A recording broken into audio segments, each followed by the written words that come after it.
Hi, everyone, and welcome to the Neil Haley Show. And I'm not doing a phone call interview today because I have an amazing guest. Anytime you can bring a Super Bowl champion to the studios in Pittsburgh, what a fantastic situation.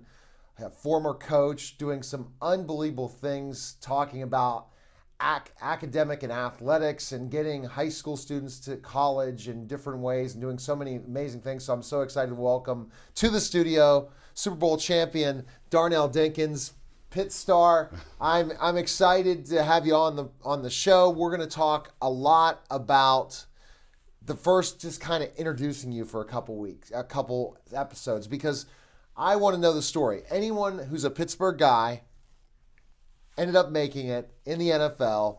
There are so many people probably wanting to be in this seat saying, I was a Super Bowl champion.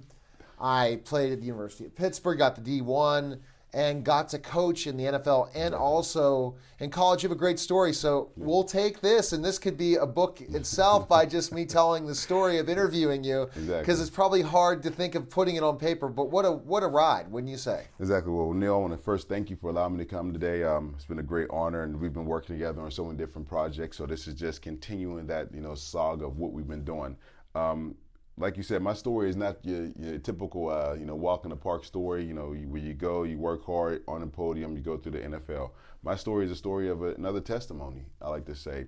And it's a story of encouragement that's going to help a lot of young kids, a lot of young passionate kids who may not know of any other way or how to get to the first to college and then the NFL, right, or exactly. possibly maybe just doing good in school. So I've been blessed to be able to have a lot of different components of my life happen that allowed me to be where I'm at today. Exactly. So let's just start at the beginning. And I'll always, when I interview NFL athletes, I ask this question: do you always want to be a football player? Is that someone growing up you wanted to be? Neil, I think early on I wanted to be a wrestler. I was really into wrestling. I used to make belts. We used to jump off of fences. I was always really physical. I would stand in the mirror. You're not too late. You can get in the ring right now. Exactly. Right. Stand in the mirror, and we would just have at it. And as I continued to progress through middle school was when I really found that I had a knack. My first gym coach, Coach Nania, was like, Darnell, you're out here, kids are falling to the side when you're running, you're shaking kids up. You really are talented. So I really wanted to just keep working with you in that component. At that time, I was very raw, loved watching sports.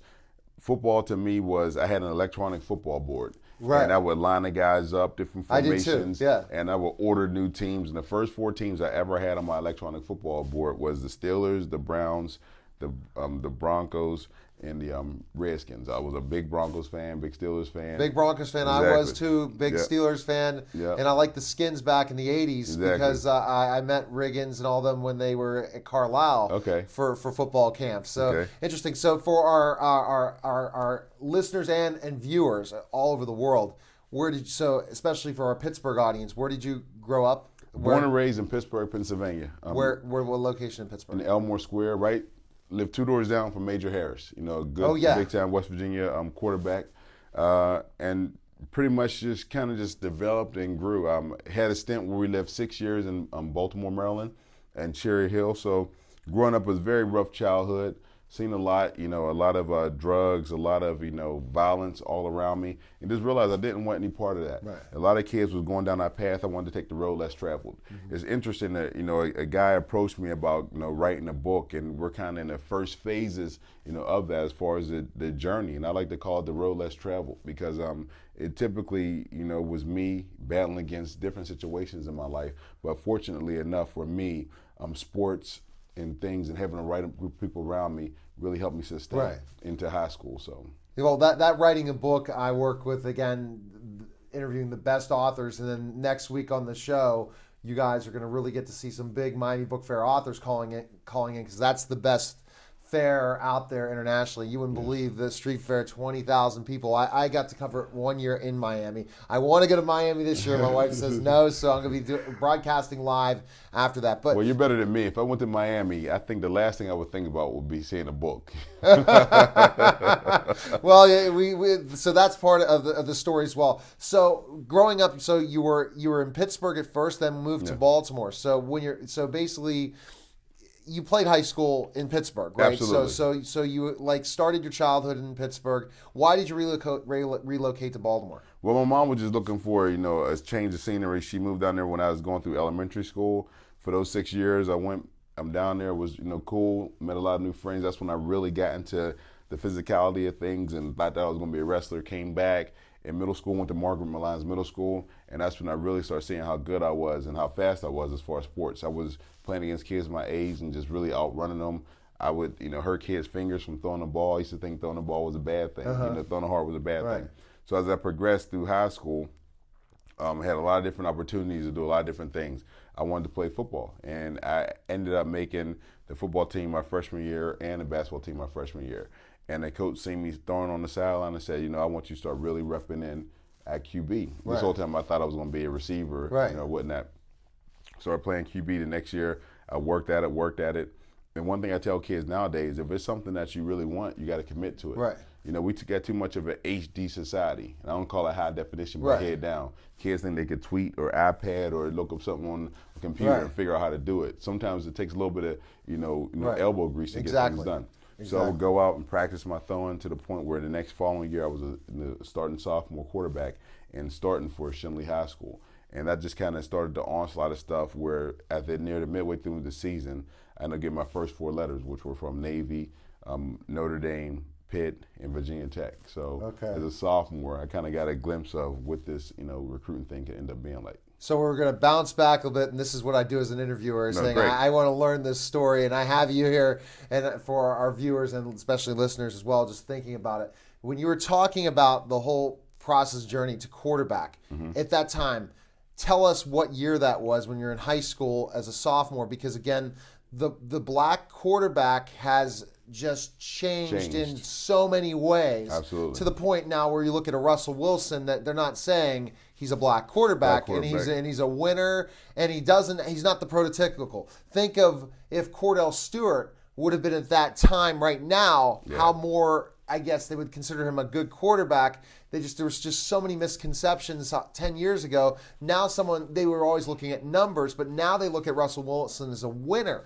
It's not about the numbers and the QB rating always, or I guess the 350 yards, Peyton Manning style. Yeah. So when you were playing as a quarterback, what year was that? That was when I was in high school. That was in 1992. Well, 91 was my first year, freshman, so 92 was when I was starting. And you figure in a time over 20-something years, production was based upon if you could drop back, get out to receivers, hand out to the running back. Now, teams see that production is based upon how many yards you can get, whether running and or throwing from the quarterback position. So if I were playing now, people would be flocking to me. I would be probably more like a Colin Kaepernick, as far as the way he plays. Almost similar styles, the way I threw the ball and the way I ran with the ball. But at the end of the day, back when I was, in that time, people were trying to put a square peg into a round hole. They wanted quarterbacks to fit a certain system. They wanted you to hit the third step, either hitch or no hitch, get the ball out to the flat, get out to the receiver. And so now when you got more of a zone read type offense, now I'm trying to create situations where I'm eliminating defenders out of the box. And now I have an extra guy. Whenever teams do 9-on-7 drills, it's 9 defensive guys against 9 offensive guys, but you figure the quarterback can't block and then the running back can't block, so it ends up being 9-on-7. So if you end up getting an extra guy in, which is a running quarterback, now it adds a different component to the defense and the offense, and that's why you see so many teams struggling with the running quarterback. Yeah. So it just adds a new dynamic to offensive systems. Which, again, in the system, so you're looking at a lot of, I consider, think about it, we had Doug Williams, we had Randall Cunningham. Yep. There wasn't much more. Warren Moon. Warren Moon. So I'm just thinking that was you're looking at 2000. Yeah. So if I'm right on the 8. Yeah. So what quarterback did you emulate? Randall Cunningham. I really love Randall Cunningham, and I really love. I've interviewed John Randall. Elway. What a great guy he is. Great guy. Yeah. And John Elway was. Oh, Elway's my favorite. Oh, yeah, you're a Bronco fan. I'm a Bronco fan, so I love John Elway. But as I was coming up, I still was always under the impression or assumption like, why is it bad when a African American quarterback run, and why is it seen as such a great added bonus when a Caucasian quarterback run? You look at how Steve Young and John Elway's viewed for their running ability, and you look at how Randall Cunningham is viewed for his running ability. Lacking the ability to make the throw. So at the end of the day, I really try to focus. I focus on trying to create a quarterback that can sit in the pocket and can throw with the ability to pass. So that was, going through that time. Then I ended up in '95 when I chose Pitt and thought that I would only play quarterback there. And who was the coach in 1995 at Pitt? At that time, I was being recruited heavily by one of the top 100 players in the country, and Johnny Majors came to my house in particular, him and Bob Babbage, who's still a position coach. And Bob he was with Jacksonville last I remember, but and really just said, hey, we want you to come to Pitt. You'll be our #1 recruit coming in this year. We play nothing other than quarterback. And I think that's why what I do now in with my company Dynamite Sports, speaking all over about the recruiting process, I want kids to understand that college is not a one-year commitment. And it's not a commitment based upon what the coaches are telling you. You need to make sure that it has everything you need from an athletic component, an academic component, and then a social component. I was only focusing on academics and what the coaches were saying at that particular time. And I was the only person in my family who had ever been to college at that point. So, and in Pitt, at that point, you're thinking of the program in the University of Pittsburgh. I mean, you just think of you grew up remembering the days of Pitt winning with Dan Marino and stuff. So you're thinking that. I mean, it was right up the hill from my house, so I could literally watch them practice. So I would see the quarterbacks they had, and they didn't have anybody with the type of ability. You were born in 77, right? 77, yes. Because I'm 73, so I'm 4 years older than you are. Yes. But I mean, you definitely saw, even at that point in time, Pitt football in the 80s, where absolutely the type of when the program still was an elite program. Exactly. And at that point, you thought the elite program was coming back with Johnny Majors. Absolutely. And so you're in this process, just like the story that I was hearing about Ben Roethlisberger. He could have ended up being a Pitt player if he knew he would have started right off the bat. So he decided to go to Miami, Ohio, or not. They were talking about that on The Fan. So we get back. We're going to continue this conversation with Darnell Dinkins, and definitely DinkinsEthicTraining.com. You can find out information on what he's doing on the training side and the academic side, DynamiteSports.com. And we'll be back on the Neil Haley Show in just a moment.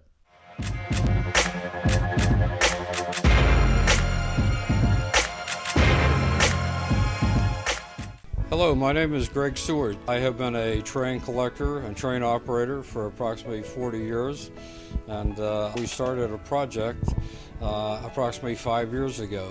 The project involves collecting trains of all types, train platforms, race car sets, anything that we can use. Basically, we put the sets together, we assemble the sets, clean them, make sure they operate, put them in boxes that look like brand new train sets. We include an instruction sheet, and we give those train sets to children at Christmas time. We are requesting anyone that has trains of any type, from HO to large-scale trains, road race sets, train platforms of any type. We can take that, we can clean it, fix it, make it look like brand new, and we give those again to children at Christmas time. That one spark that starts a relationship with this hobby will last your lifetime. And myself and Bob are proof of that. Again, I've been doing this for approximately 40 years. And we are looking forward to a prosperous Christmas and to give out as many train sets as possible. To contact me, I can be reached at, my cell phone number is 412-526-3427. My email address is gestewart@comcast.net. And then also, Bob Evans can be reached through the Ambridge Train Club, which is located in Ambridge, Pennsylvania. Their email address also. In addition, the Ambridge Train Club at Christmas time does a beautiful train display from Thanksgiving through January that they invite the public to come. They also give out train sets during the day randomly to children that do come into the train club. So please either contact me again, Greg Stewart, or Bob Evans, and I can be reached at 412-526-3427 or gestewart@comcast.net. Thank you. Merry Christmas.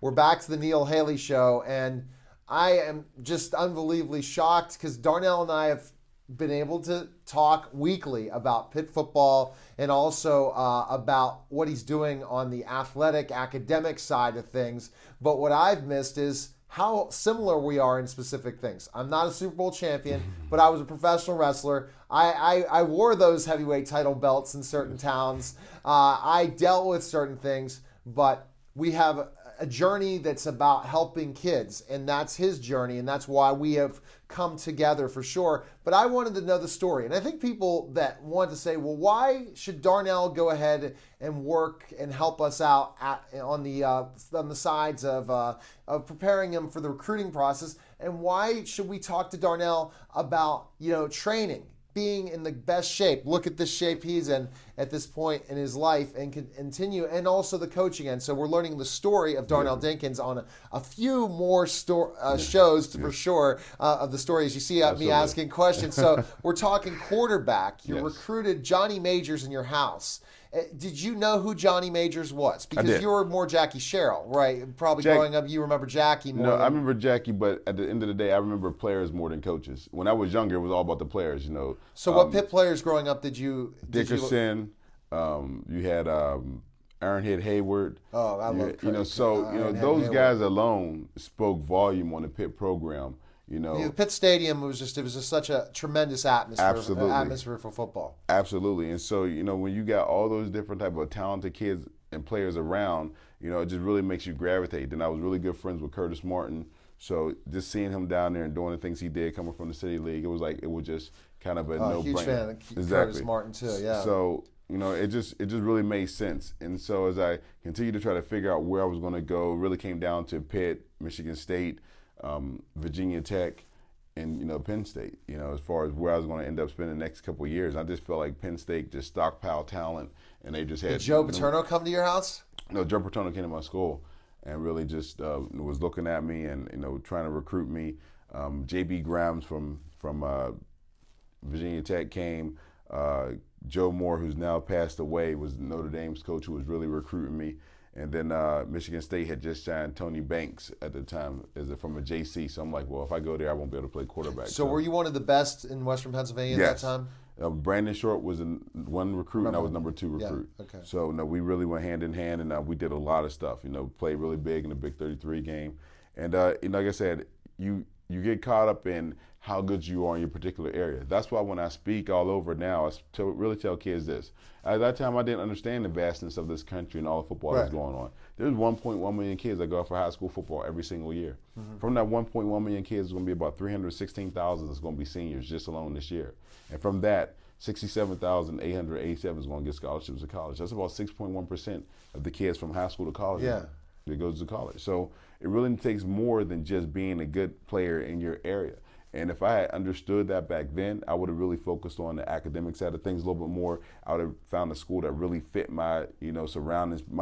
Probably would have ended up better offensively if I had gone to Virginia Tech, based on what they were doing at that time with Maurice DeShazo, a couple of Jim Drunkenmiller, a couple of quarterbacks that they had at that time. So it really it panned out. It worked out for the best in the long run. But it was a hard road, and that's the road that I've had him on an interview on my radio station before, but not getting into the story of really breaking down the story, especially when you're thinking about how big of a recruit you were. Exactly.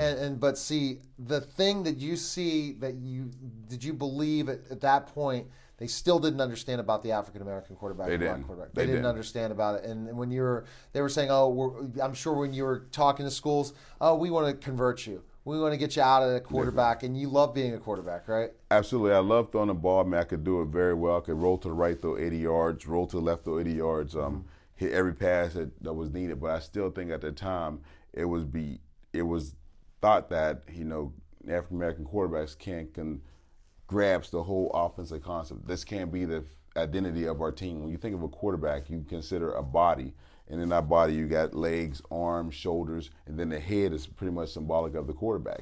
And I think that at that time, it was hard to see an African-American quarterback being able to go out there and make the decisions and be a transition from coach to player now. Yes. The quarterback should be an extension of the coach. Exactly. And I think a lot of coaches had issues thinking that can an African American quarterback hold the same, thought process. So it was never a matter of being able to be better. So at that point, Coach Majors got, fired. We didn't do well. Walt Harris came from Ohio State. Right. And, me, Pete Gonzalez, Matt Lytle, all of us was going through a quarterback battle.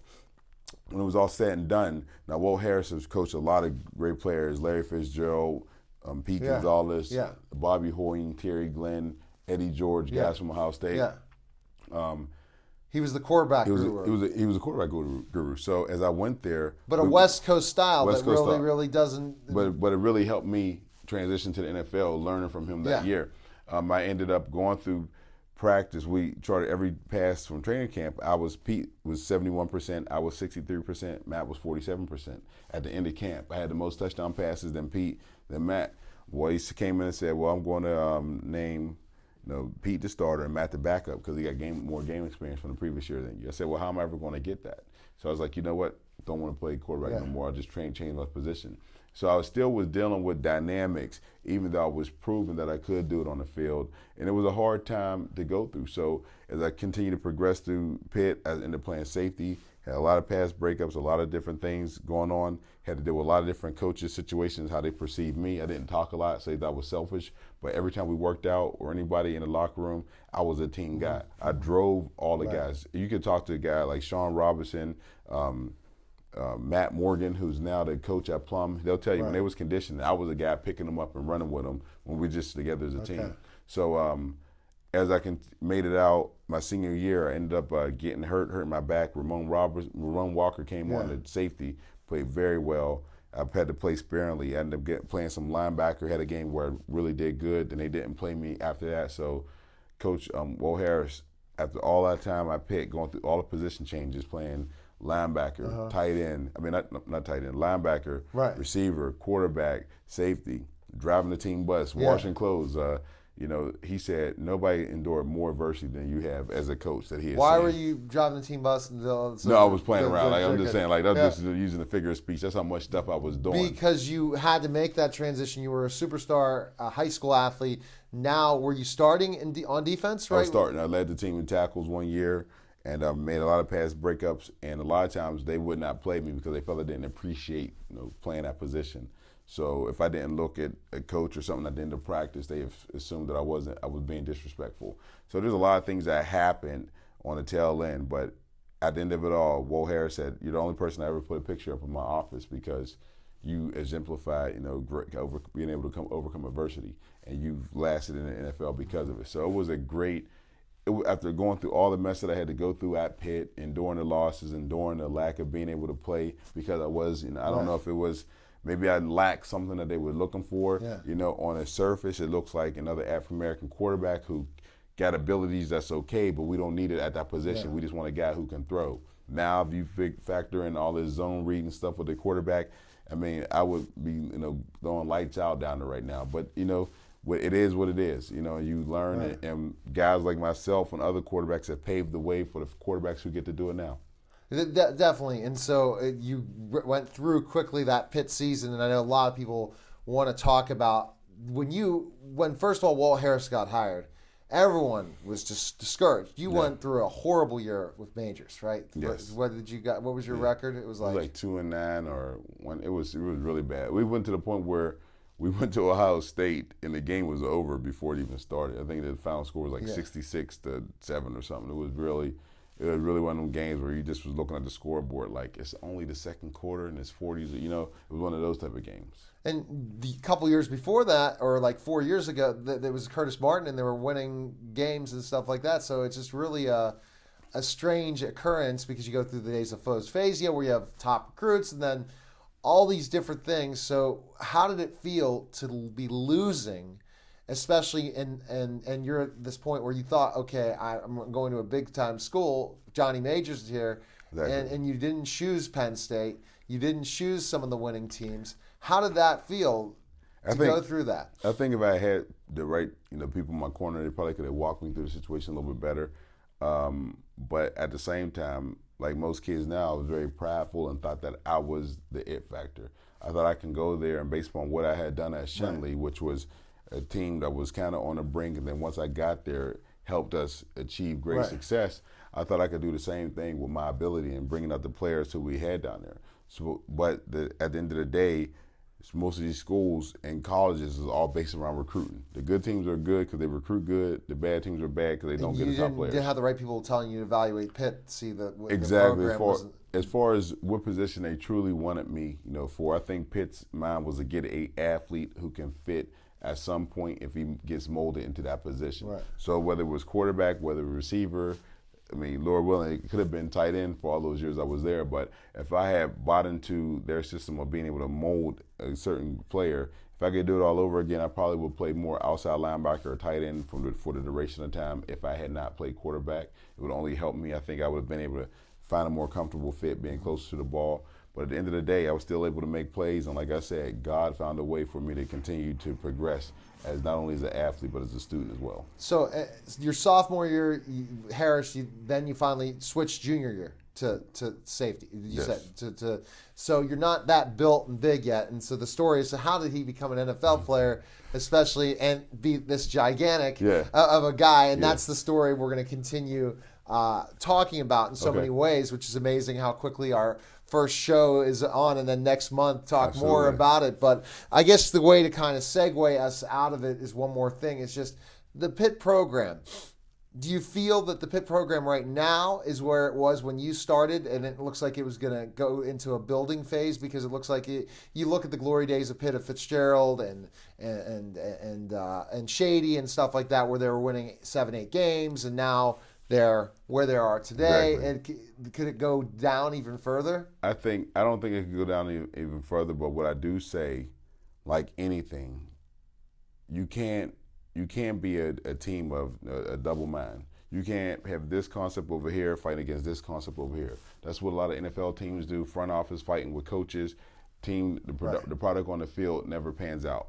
So in saying that, when Pitt, after my days, I think Pitt got really good as Wolt continued to recruit a type of brand of player. Yes. You start getting names for certain positions, especially with receivers and offensive type players. Right. Now you catapult that, with a Wanstead coming in and having consistency and tenure. That's what makes college programs really good. Unless you were just in a dynamic brand of a conference like the ACC or the SEC, then it's hard to get those top flight players, because kids want to be seen on television as well. So now we got consistency at quarterback, and I tell kids this all the time, like I said earlier in the segment.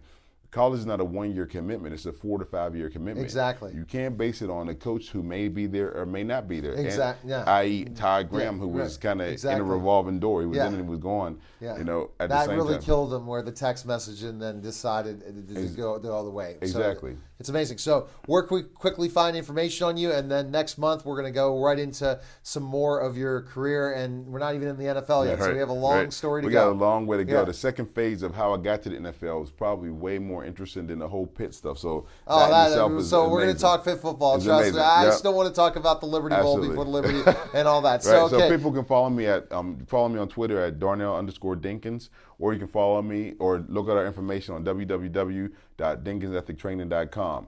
And if you really want to email me, you can email me at ddinkins@dynamitesports.com. But all of those avenues, they can really see what we're doing, how we're helping kids both athletically, academically, and more importantly, the 6 inches between their ears. All right, and so you go to my website, totaltutor.net, for more information. Twitter, Total Neil S. Haley, Facebook. Thank you, Bethel Park, again for the television show. I love how we're connecting with all people all over the world, TV and radio, on the Total Education Network. Have a great week. We'll talk next week with more great TV and radio. Good day, everyone.